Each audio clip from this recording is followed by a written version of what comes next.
while you're having your shower, I got really into there's a drama on TikTok with some face painters. Oh, like children's face painters? Yeah. Or like body painters? Like children's face painters.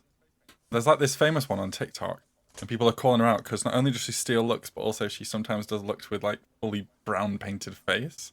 And she's like, oh, it's because they have a burlap face. Like, no, you just paint brown, babes. She's got like 1.5 million, whatever you have, followers. I mean, there's too many social media apps now, and everyone's got like a different name for the kind of thing you've got. You've got friends and followers and subscribers and Speaking of friends and followers, we need to remember to tell people to follow the podcast and to review. We did tell people to follow because I was like, how do you follow people? Because I didn't know. I don't even know what the app's called. I don't know the internet. Is it like written reviews or just star reviews? Apparently you can do star reviews and written reviews. So I star review on Apple Music. Give it 5 stars because it's quite good. Should we start the episode? Go on then, let's do it. So, welcome back to Best Friend Review, UK versus the World, episode 3. I'm Annabelle Lecter. And I'm Philth. And yes, we are on to the Rusical, which, I've got to admit, and I might have said this before, is one of my favourite challenges. Even this one? This one... Do you know which one is my favourite? No. This might surprise some people. My favourite Rusical is Glamazonian Airways. Oh, thank God. I was really scared because you said we might surprise people. I was like, gosh, she's going to say Farmer Rusical or something, and I'm going to have to just block her on everything. No, I'm into Glamazonian Airways. Wasn't that one like one of the first ones? It was the second one. This was part of my quiz, actually. This was the second one. The first one was Shade the Rusical. Mm-hmm. Because you messaged me in the week saying like, oh, I've forgotten how good some of the first musicals were, and I thought, wasn't season 6 like the first one? So I would have won that round, I guess, because I knew that. I assume that's what the whole quiz was now. You would have got the question right. Yay! Well I won done, the question. Not even. It's no longer called a drag race quiz. No, it's just the drag race question. I get people in and go, this is the drag race question. And then I just ask them one question. So, the episode starts with the Queens back in the workroom. Cheryl Hole has gone home. And in all fairness, it seems like the Queens really get that Cheryl really wanted this. I think she made it really clear that she really wanted it. Much more clear than what Jujubee's been showing. I think the same thing. Which, you know, the big gasp of this section is that Jimbo picked Jujubee's lipstick. I just don't know how this was a gasp. I don't know why people were shocked. No. I assume you being a semi-smart person that you're going to agree. Jimbo never made some pact with Jujubee to promise that she was going to pull her through. Yeah. I mean, in all honesty, when they started talking about, oh, we have an alliance and you were the one who brought up the alliance, I don't think that's what happened. I think that Jimbo said to both queens, if I save you, are you going to save me down the line? Which is a quite, a normal question in this situation. It does weird me out, though, that Jimbo says that the reason that she picked Jujubee was to sort of get rid of the good competition out of the competition. Because I just don't know if that's true. And I don't think it needed to be said, if it were. If Jimbo had said, you have been here 4 times, this was Cheryl's first shot at it. Mm-hmm. You have had your opportunity, and the fact that Cheryl hasn't had that opportunity yet should have absolutely been the reason that she stayed. Absolutely. That's what we said last week, is what she should have said now. Mm-hmm. I did get the feeling, though, from how much this blew up, that I don't think Jujubee cares about this competition. And I don't think a lot of them do. If you look at Jujubee on All Stars 5, the runways, the way that they were competing, all of that, they were competing for $100,000. This season, they're competing for a song with RuPaul that they're not going to make any money off. Yeah. And their episodes fee. That's all they get. I can't agree with watching this, I think they've basically been told, we've got some front runners for this competition. We just want you to come in and make the episodes more interesting and wild and funny and dramatic. And I think that's why there's a lot of little bits of drama that get picked up and really made big, you know? I have said exactly the same thing. They have given each of the queens that are there a storyline and said, hey, can you play up to this? And in all honesty, with what happens at the end of this episode, I genuinely think that this could be a massive ploy to push Drag Race Thailand and Drag Race Holland. They want a Panjana win because it looks good for the the overall thing. Yeah. We're on to the next day, and Monique Hart has a little chat with the girls about wanting to go by Mohart Oh, at last. instead.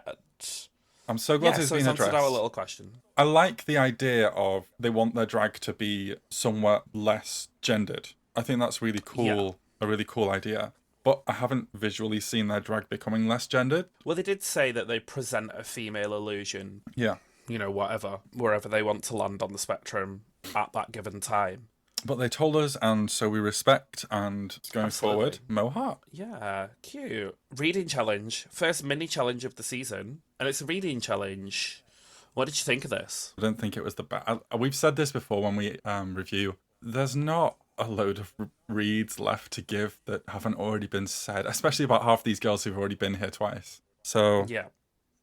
it's a it's a difficult one. I was surprised by a couple of the people just not seeming to be funny at all. Same. Mo was particularly not funny, Awful. which I don't remember what they were like in their other reading challenges, but Did they make it to the reading challenge?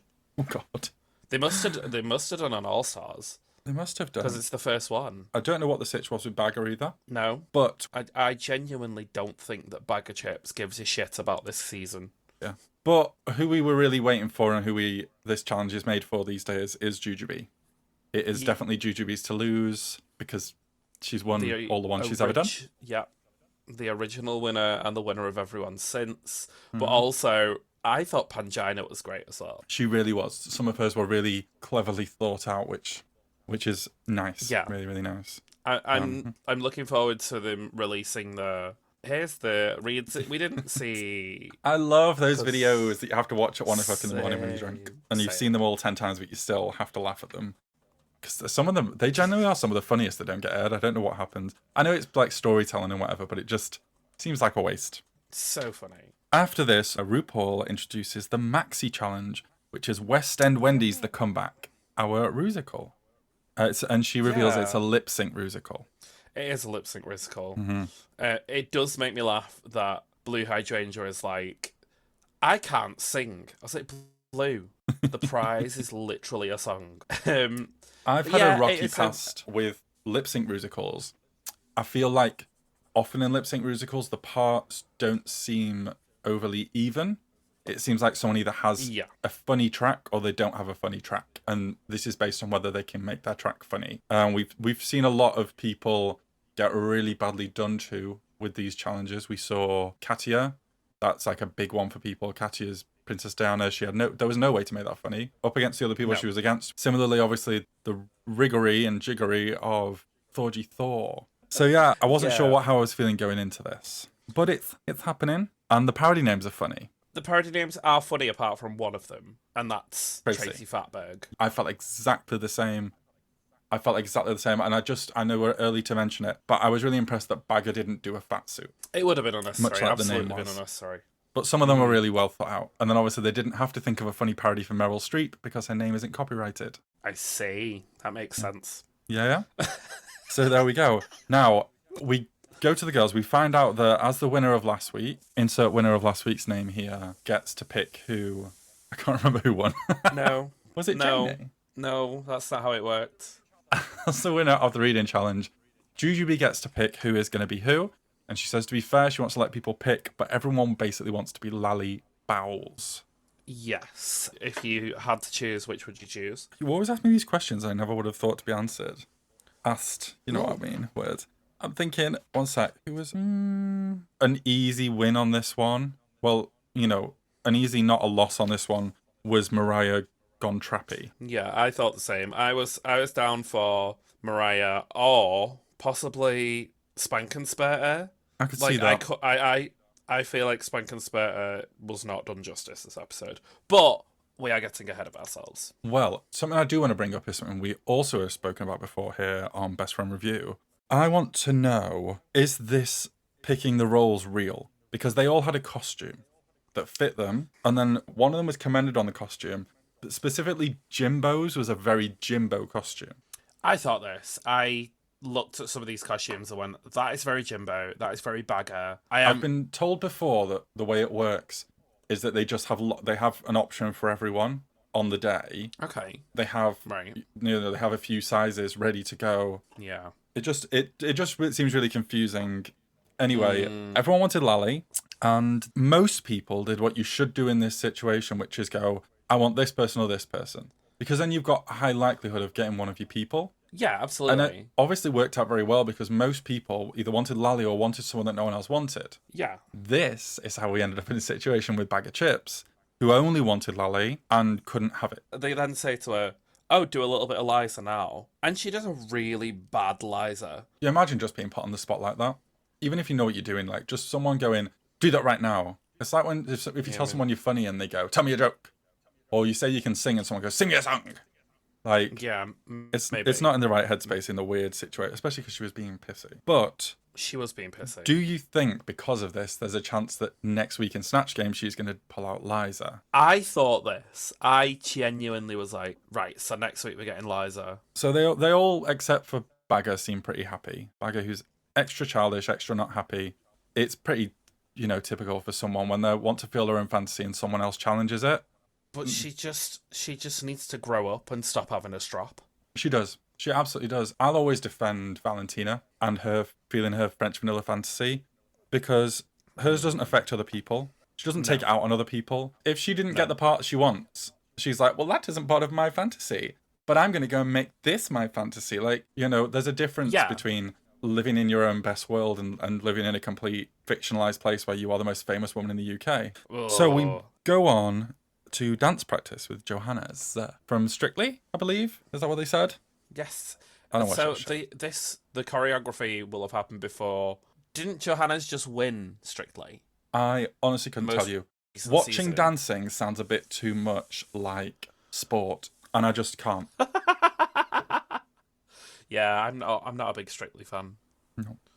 So Johannes, potential winner of Strictly, is going to teach them a little bit of choreography. Delete as necessary. Yeah, sorry, that's tickled me. Potential winner of Strictly. Maybe. Possibly. We don't want to limit his French vanilla fantasy. So, I didn't write a whole lot here, actually.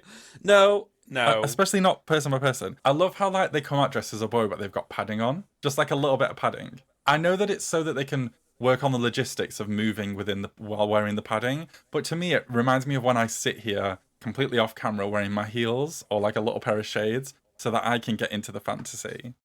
Like, that's what it reminds me of. It does make... it is something, again, that I'm going to bring up later on. Mm-hmm. But this is your opportunity to make sure that if there are any moving parts of your costume that might not work for you... Yeah. This is the time to wear them. I get that. They might stop them though. They might be like, no. Yeah. Absolutely. But yes, heels, hips. Heels. I've seen them in gloves, hair. Lots of moving parts that can affect a number. Speaking from experience, I have done group numbers where I have been on stage and my tops popped open and my shorts fell off. Oh my god. My god. Bet you got a lot of tips that night. Nope, not a single one. I was meaning tips like, you should bring safety pins. But okay. They were safety pins. That was the worst part about it. Oh my god. Me and one of the other queens I was performing with just falling out of our costumes. By one size fits all, kids. I did completely forget that Mo couldn't do cartwheels. Do you remember that bit of the episode where she couldn't do cartwheels? She's going, I just don't, and you put your hands down and I don't, where do your feet go? And then she did like a perfect one this time. Yeah. I was like, this is growth. This is character development. Imagine your character development being like, oh, look, I learned how to do a cartwheel. In this little section, Bagger has still got a fucking titty. But when Johannes was like, do a hop to the left, and then a hop to the right, and then a hop to the left, and Bagger's going, so she's skipping. I was like, it is not Lawrence Chaney at the start of Bing Bang Bong. It gave me dancing to a Highland chick. I did feel like Johannes was a great teacher this whole section. Yeah, and super fun. We also begin the storyline, the very upsetting to hear storyline of how Jimbo slept funny last night and has a sore neck. Tragic. I'm surprised that they didn't, send Jimbo home and say, we've spoke to the doctors, and because of your injury, we cannot. I'm really annoyed that they didn't make a joke like that of it. Because that would have been so funny. But we have all been there. I'm literally there right now. I had a nap before, and genuinely, if I look right, ouch. I am Jimbo in this situation. I would be like, I just need you to know that today I'm not going to move my head, but show me how to move my head, and tomorrow I'll move my head. So we go into a new day where it is revealed that luckily Jimbo's neck has recovered. Hallelujah. Did anything happen other than we found out Jimbo's neck's better, and then we just go to the main stage? Literally, it was like, Jimbo, your neck's better, let's get ready. So we head over to the main stage. RuPaul comes out in a gown. Did you have any thoughts on RuPaul's look for the week? It was alright. I didn't like it. No. I thought it was very not impressive. Also, I didn't call it a floor length gown because it wasn't. It was like just past ankle length, which they would have been annoyed at. And also, and I need someone to explain this to me, she was wearing black socks and pink open toe shoes. Not like flesh coloured tights. What? Literally, black stockings, pink open toe shoes shouldn't be allowed in the church. Black stockings, pink shoes, shouldn't be allowed in the church. Kennedy! I mean, I've been looking into Zaldi a bit more because, like, I've loved a lot of stuff that Zaldi does, especially for RuPaul. Yeah. But, like, Zaldi just designed all of the stuff for Katy Perry's play residency in Vegas, yeah? Like, every single look, all those camp ridiculous things. Put RuPaul in a gherkin outfit, please. Dress her as a banana. I posted, after the first week, I think it was, a picture of a Boohoo dress that was basically the exact dress that RuPaul wore. And it was on sale for £16. I do not get it. No. Also, while I'm talking about posts, if you haven't joined our Best Friend Review Facebook group, make sure you go and do it. Not only will we keep you up to date on when the newest episodes are out, but also what I do after each episode airs is I go and find the looks of the girls who've already been sent home, and I give you some information on those, as well as who the designers are and any little tidbits I know about the designers. And because for some reason I know a lot of shit about these designers. Your Ben Mac post is causing a stir. Is it? For Cheryl. Oh. I've had a couple of people be like, "Oh, you're fiery today at Best Friend Review HQ." Yes. No, well, it's absolutely true. Absolutely. And I've loved Ben Max. Like, I sent you that Crystal's leopard print bodysuit thing when that episode aired, and I was like, I need this. I'm obsessed. And I've literally non-stop been thinking about how I would recreate it. But I absolutely would not sell it to Trinity the Tuck and then air it on Drag Race without ever referencing the person. Rotten. So that is the kind of stuff you can look forward to if you go and join our Facebook group. Well, we move on to the musical itself. This was stupid. I hated it. I loved it. I hated it. I loved it, though. But I hated it. We didn't talk about the most important part of this episode. Oh, God. Jonathan Bailey. See, I don't know who this is. He's on Bridgerton. He's on lots of I've never things, watched but Bridgerton. First of all, go and, stop and recording. You go and watch the entirety of Bridgerton, and then we'll come back and finish this. Just doesn't appeal to me. So camp. But anyway, he is a delicious human who I love. I don't get it. Like, the fans are thirsting, but, like... Oh, no, he's just so lovely. I'm sure he's a lovely boy, but... He's so cute. No. Oh, well, let's move on. Challenge. We're there. Panjana was first, as Little Orphan Fanny. I thought Panjana did a really good job. Really went for it with, like, the makeup, the outfit. Whether or not she chose that, we don't know, but she really did the most with the physical comedy of it without being, like, overly... No offense to some of the drag performers that like to do this type of routine, but she didn't have, like, a beanbag in a pair of tights kind of dangling down on the floor or anything to make this look like an old woman. You know, there was enough, but not too much. And actually, she really made the most of really lip syncing the words. I thought this was a highlight amongst a lot of shit. I said the same. Yeah. After Panjana coming out first, but then seeing what came after, I was like, okay, this is how you do it. Next up, Bag of Chips. Yeah, what did you think of her? Tracy? I thought that Bagger was going through the motions, and it felt really awkward. Yeah, I wrote, phoned it in, bare minimum. I think she did an absolutely fine job. I couldn't say that this was a bad job of lip syncing this number, No. but it felt like she just did what she'd been told to do, and she just did it. Meh. This was followed up by Jujubee as Lally Bowles, the role everyone wanted. Yes. What do you think of what Jujubee did with it, though? Again, this was going through the motions. I didn't get anything out of this. Like, Yeah, meh. I really thought there was. It didn't feel like people could do that much with any of these numbers. There just wasn't a huge amount to add to them, I don't believe. I think some of them, yeah, people were underwhelming, but I think with a lot of them, they were so word heavy that you really had to stick with the words. And then they were given specific choreography. yeah, but then Jujubee missed all of the choreography. So they made a point of it in the choreography section that there was like the leg slap thing that Liza does, but you saw the moment in Jujubee's performance when she missed it because she let it show on her face. Ah, okay. Not a fan. Next up was a Blue Hydrangea. So Blue was Mariah gone trappy. I thought she hit the marks of the funny bits, and she really brought some comedy to it. I was still not. I was whelmed. I wasn't underwhelmed. I wasn't overwhelmed. I was whelmed. I thought she brought a lot of really good energy to it, but it was super messy. I don't know. I really enjoyed Blue in this. For me, she was very much up there with the others that did a good job. Yeah. No, I definitely think she was on the better end of this. I didn't think there was loads to it. Next up, Mo with Dr. Spankensperter. I felt for Mo in this because they were so in it. I feel like they were doing really well. They had the eye flash thing. They had like the way that they walked, and they had the characterization down until they did the cartwheel. Yeah. And then they lost it.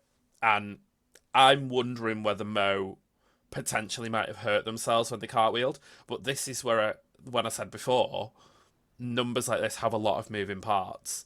And wearing those gloves was why Mo fell. Because she didn't wear the gloves in rehearsal.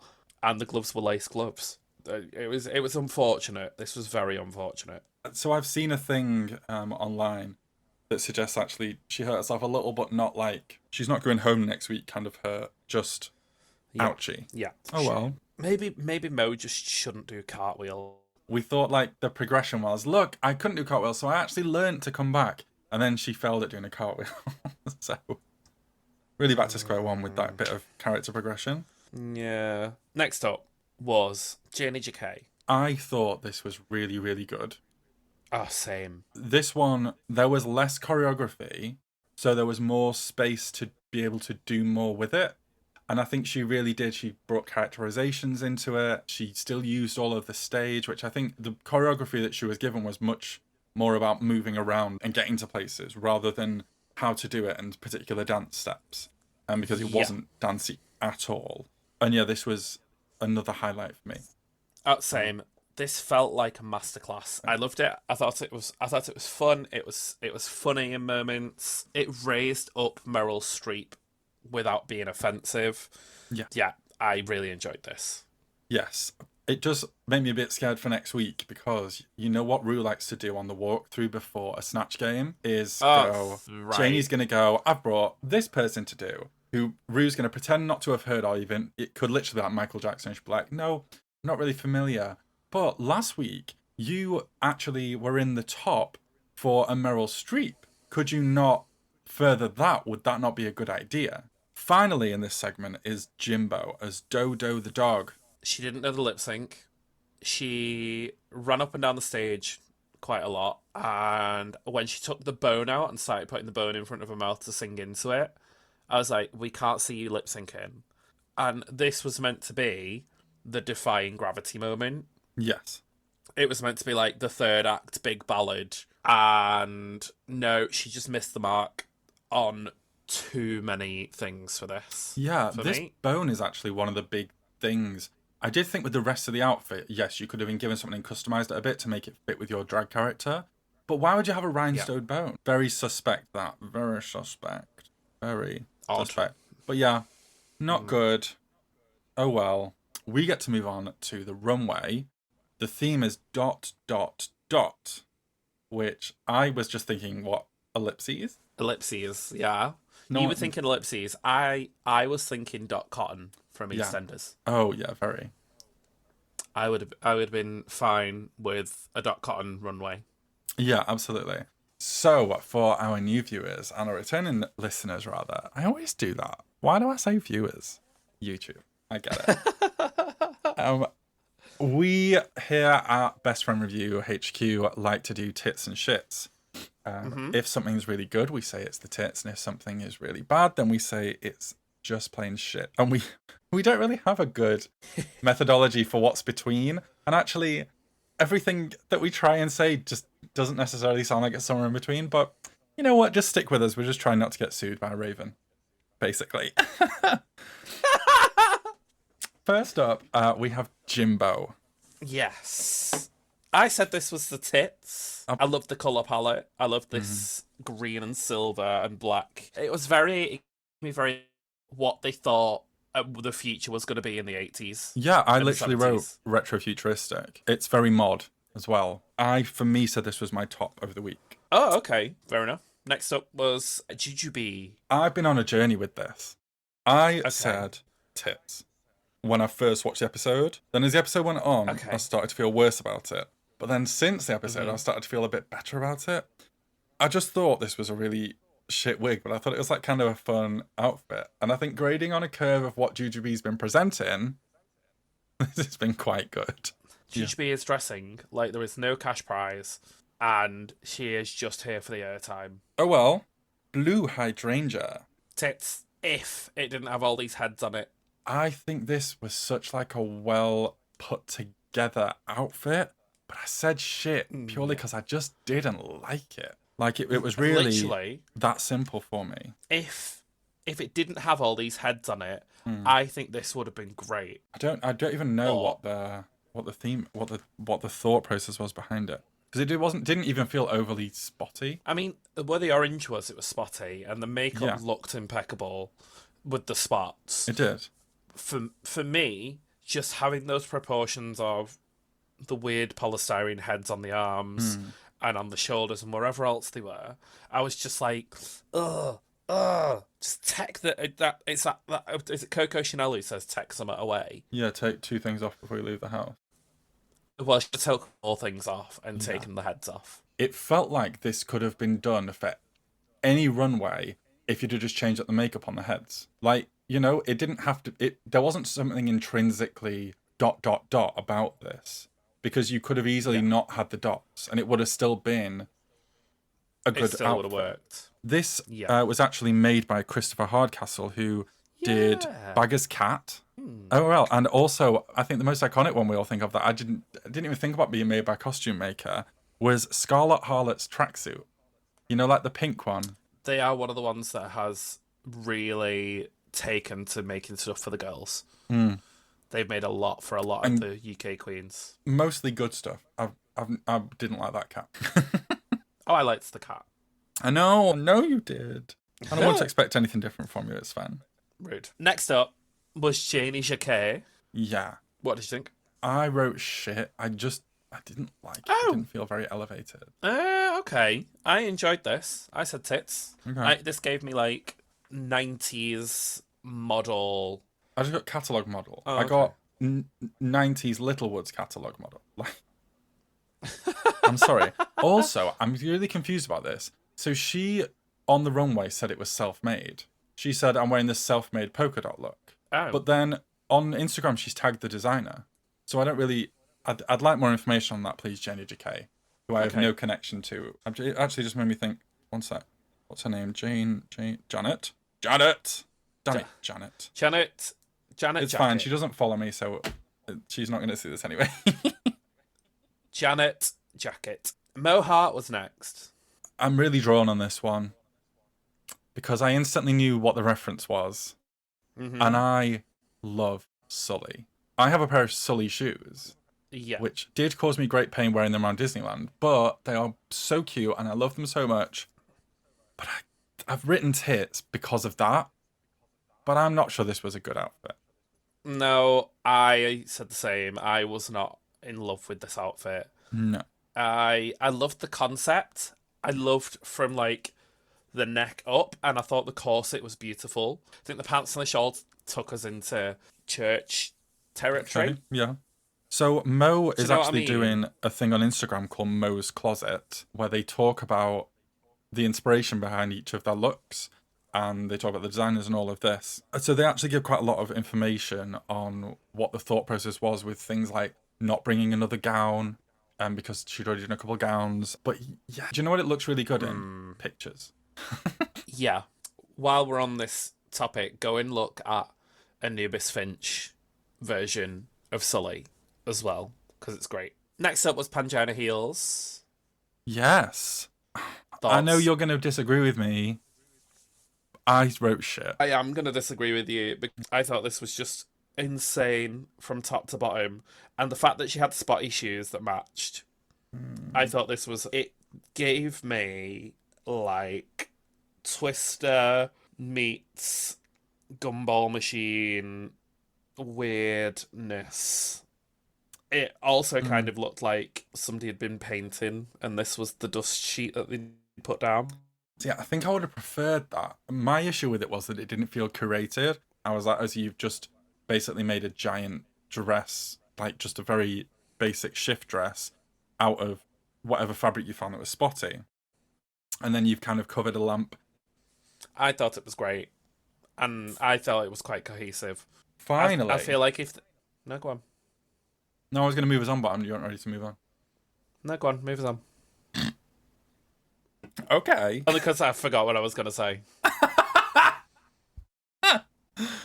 Finally, bag of chips. Shit. Shit. Biggest shit. Again, this looked like something she could have grabbed in a fancy dress shop. So I'd have gone with, do you know Roman Originals? No.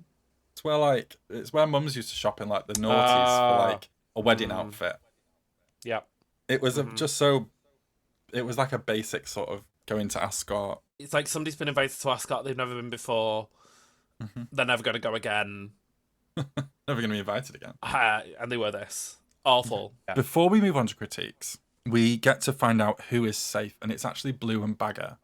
And this has really upset the internet because they believe that Blue should have been in the top and Bagger should have been in the bottom. They're just doing this really weird critiques thing where they're critiquing 4 as low and then putting 2 in the top. Yeah, absolutely. So like by that maths, Blue was technically in the top. Yeah. But also Bagger was like could have been in the top. I think they should stick to top 3, bottom 3, and they could have easily done a critique for everybody. They do it on season 14. I think in some ways I don't agree in lots of ways about the things people have been saying about Bagger. I think people are really upset with her attitude this episode, and they're letting that cloud their judgment. But I don't. Yeah. I think even if she'd have been in the bottom and got critiqued, I don't think she was in the bottom 2 at all. So I don't. No, I think she should have had a critique. See, I think the reason they're saving her from it is because that's not her story. Because if they gave her critique, she'd have to deal with these bad critiques and blah blah blah.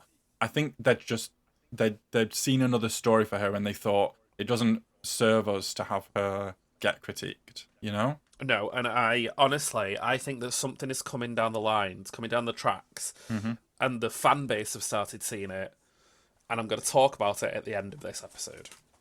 I think I've heard the same thing, but very much I've got the same thing with Blue on the opposite end. Is I don't think they're putting her in there because I think they're quite happy to keep Blue is sort of, they're using her as a lot the voice of the season.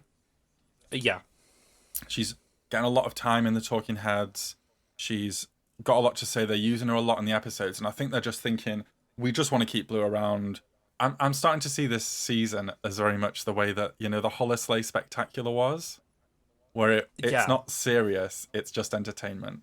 I feel like there are some very strong producer storylines going on. They are not trying to hide the fact that there are storylines going on. After the critiques, we learn the top 2. I think this is obvious. Janie and Panjana were the top 2. Yeah. Yeah, seemed very correct. Yeah. I would have put, if it was a top 3, I would have put Janie, Panjana, Blue in that order. Yeah, exactly. I don't think Blue would have been in the top two anyway, so it didn't really matter to me that she didn't get seen on the critiques runway because she just wasn't in the top two. She just wasn't. Sorry. The bottom two, however, is Jimbo and Jujubee. Did this give you any feelings? I genuinely do think that Bagger should have been in the bottom. In the bottom two? Yeah, Okay. I do. I don't think that I like we said before, she went through the motions in the challenge. She didn't particularly, she didn't follow the choreography that Johannes was trying to give her because she still did that skip forward thing. 90% of her face was obscured by the fringe on the wig. Yes. And I genuinely don't remember whether she knew the lip sync or not because I switched off so quickly. Okay. But I mean, that's for me, not her story. no, but for me, she wasn't in the bottom two. I think if I was going to switch out, I'd have possibly switched out Jujubee and Mo. Okay. Because I think Mo had some more obvious failings. We go into Untucked, and there was a couple of things, but the one thing that I really enjoyed, the rest of the queens letting Bagger have it. Yeah, Panjana starts this, and Panjana fully calls out Bagger, and everyone's like, yes, we're doing this. We're all in. Yeah, everyone was like, finally, someone has said it. But do you think that this is going to come back and bite Panjana in a later week? We're still not at the point to talk about it, but I think I know what your theory is about this Bagger's story. Yeah. Especially with what happens later in the episode that we're not currently up to. Yes. But yeah. the other thing that happens is when the tops are talking to the bottoms, Juju goes, I just want to remind you, Janie, that in week 1, Jimbo picked your lipstick. And last week, Jimbo picked my lipstick. And I was like, I was kind of shocked by this. I just don't really know what the game is. I don't know what's happening with Jujubee in this season. Nope. And I know that this is kind of on brand for her, but like normally she does this stuff as a joke because she's in a safe place. You don't normally see her doing it out of feeling shit about herself. But Juju was under the impression that she did a good job. So yeah. I also did write that when they were talking to Jimbo made sure that everyone was aware that he actually just recovered from an injury. Jimbo does not listen to critiques, and it showed in this moment. Yeah. Because Jimbo was like, but you learn the choreography and then you throw it out and then you... I'm like, you are being a petulant child. Actually, I thought this was a choreography challenge. It was a musical challenge. I know, but like, if you bring in like a choreographer, something else that was weird was normally the choreographer ends up on the judging panel so that they can talk about what you did with their choreography. It just confused me. I was like, why did you bring in a choreographer at all around the choreography? It seemed a bit weird. Because I feel like if they didn't bring in a choreographer, this would have been a shit show. Well, yeah. We head into the lip sync. Yes, we do. The lip sync of We Like to Party by the Vengaboys. Obsessed. Yeah. I'm not sure how big the Vengaboys were in Thailand and Holland. Oh, Holland? They're Dutch. Are they? I literally, after last week when it was RuPaul and it was that really bad remix, I'm so happy that it's Vengaboys this week. Because as soon as it came on... Did you say Vengaboys? Yeah. It was not the Vengaboys. The song is called Vengaboys We Like to Party. Vengaboys? Yes, but the song is called Vengaboys We Like to Party. No, it's not. It absolutely is. There's a whole song about the Vengaboys, which is the Vengaboys is coming. We like to party. Hang on. The We Vengaboys. like to party. Oh my god, is it the same song? I don't know about songs. It literally over and over it goes. The Vengaboys is coming. Is that this song? I thought that was a separate song. Oh my god. Right. As a professional reviewer of RuPaul's Drag Race, I was paying attention to the lip syncing and not the lyrics of this song that apparently you were too busy listening to properly critique this lip sync, Annabelle. Well, funnily enough, when this came on and it was Vengaboys, then the room started, like at the viewing party, the room started dancing in the chairs. I started dancing in the DJ box. And then halfway through the lip sync, the feed cut out. The whole room was like, no! And I was like, why has it gone off? Because obviously we watch it live now. It's not on iPlayer. Yeah, of course. And I was like, was it because I was jumping up and down too much in the DJ box? Is that why it went off? Is that what's just happened? Yeah, it was quite funny. So, But, yeah, it was a really fun lip sync as well. There was that whole moment that fully looked choreographed, and then Panjana was whacking. Panjana was whacking. Janie was giving me, like, that video where it says, I'm your freestyle dance teacher. Yes. We've all posted that this week as well. I do hate when you watch the show, and then you think, like, when you're writing my notes, I write them as I first watch it now, and I think of funny things to say, and then as the week goes on, while we're waiting to Somebody record else and posts stuff, them. people post them. Lee Dawson fully posted an edited version of it as well. And then Panjana had streamers. Yeah, so this is a big, like, Thailand thing, is to have these, like, flick-out streamers. It happens a lot on Drag Race Thailand. So yeah, it was cute. It was cute. So, who do you think should have won this lip sync? I was all for Panjana winning it, in all honesty. I was to say, but I could have happily had a double win here. Yeah. If they were going to do a twisty gaggy double win, I could have been happy with a double win here. Yeah, I think potentially they didn't pick the same lipstick. I also think the same. I mean, they might have done, and maybe they just didn't want to do a double win because maybe they want to make Janie look good, but they want to make sure that Panjana's a front runner. No, see, I have a theory about what's coming in the next episode. Do you think that Jimbo did the worst in this challenge? Yeah.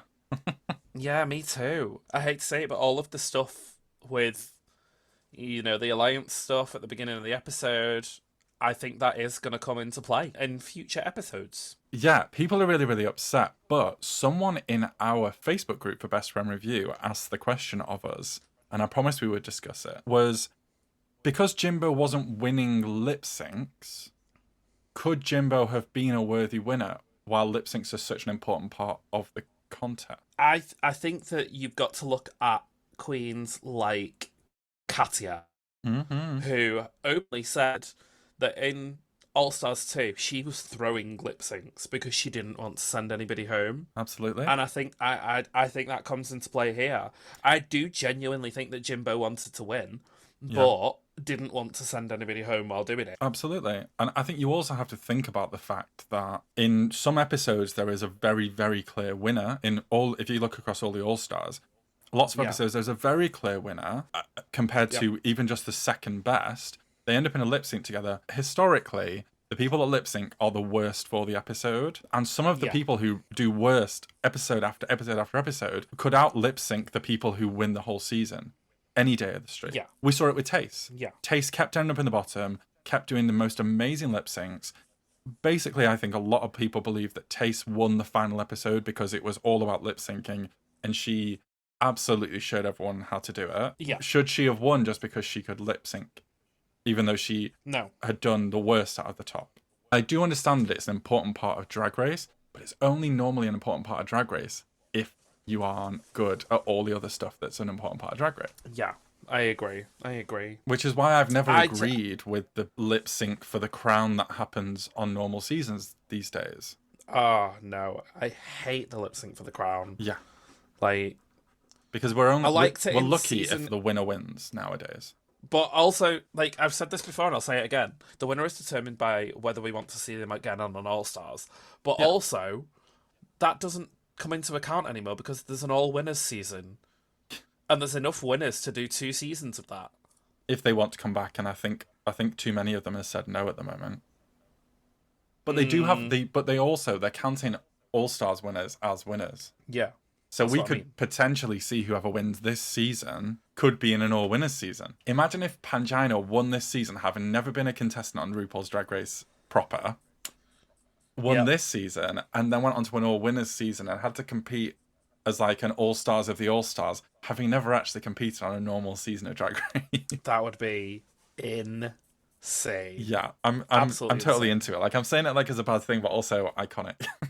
Yeah, iconic behaviour from Panjana Heels. So, we are going to talk about Annabelle's theories and probably some of my theories. Probably something else random that pops into our heads. But before then, we want to say thank you for listening so far. We hope if you are listening on any of the platforms that we're on, such as Spotify, Apple Music, wherever else. I am working on getting it on Alexa as well. Oh, iconic. So you can just go, hey Alexa, play Best Friend Review. No, actually, specifically what you would have to say is, Alexa, play React by the Pussycat Dolls. It's the only thing to say. Bum, bum, bum, bum, bum, bum, bum, bum, bum, bum, bum, You didn't hear me. But please do follow on any platform you're listening to. Follow, it really helps us. And also, on the weekly podcast, there is an option to review, whether it is written or I know on Apple Music, it's you just give it a stars out of 5. Obviously, we would like 5. But whatever you deem us worthy of, please do that because it helps us get pushed to more people. Just 1 second. Alexa, stop. No, I'm not. I'm sorry. I'm reporting homophobic abuse because what she just played me was One Direction. She is in a completely different room through 2 walls, but she just played me You Don't Know You're Beautiful by One Direction. Give us a review, give us a rating. The higher you rate us, the more likely we are to appear on people's kind of For You page. Mm-hmm. And that it goes for Spotify, Apple Music, YouTube. Don't think you can rate on Deezer, Amazon Music. If you do want to support us, please do. It is a free way of doing it. If you're enjoying the podcast, takes a couple of seconds. Yep. Just give it a click. And as we've said, also make sure you do go and follow us on Facebook or at Best Friend Review. Just Best Friend Review. Yeah. Nice and easy. Best Friend Review on nice Facebook. And yeah, we share some little bits of information that'll be really useful to you. But now it is time to talk about what's happening in our heads, the theories of the season. It is tinfoil hat corner time, where we talk about some theories. There won't be any spoilers because I've not looked at any spoilers. Mm-hmm. But I have a theory about what's going to happen next week because next week is Snatch Game. Yeah. And I think that top 2 are going to be Bag of Chips and GGB. Okay. And I think that Bagger is going to hold a grudge against Panjana for sending home Jimbo. And I think that Janie is going to have GGB's lip pick.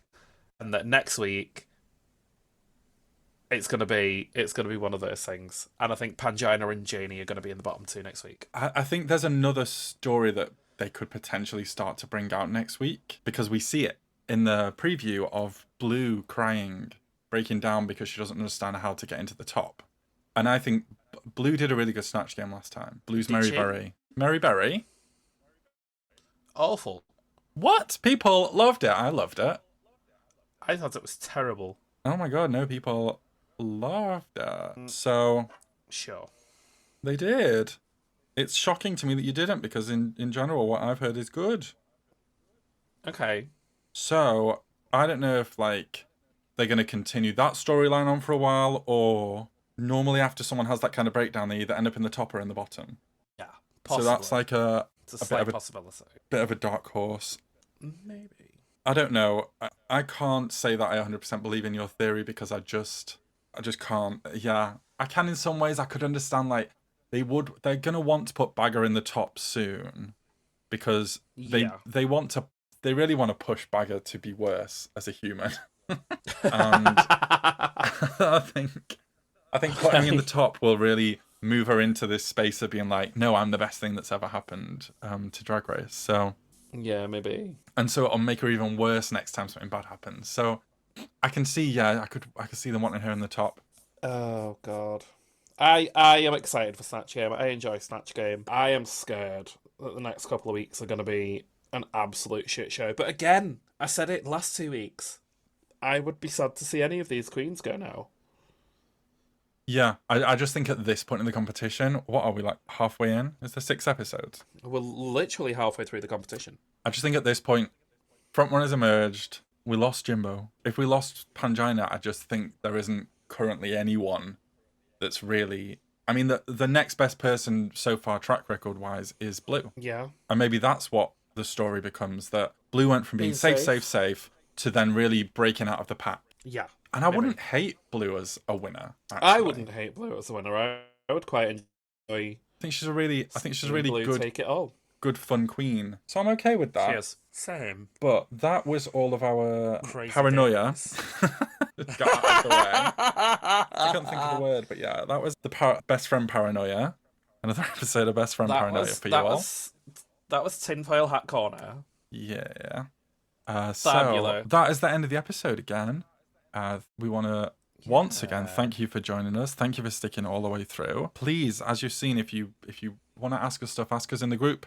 Send our group a little message, and we will always try and find space to talk about in the show, because that can be quite fun. If you want to know what we think about anything specifically relating to Drag Race, not related to insect fears, public vandalism, just any of the other things that we tend to talk about that aren't about season 1 of UK versus the World.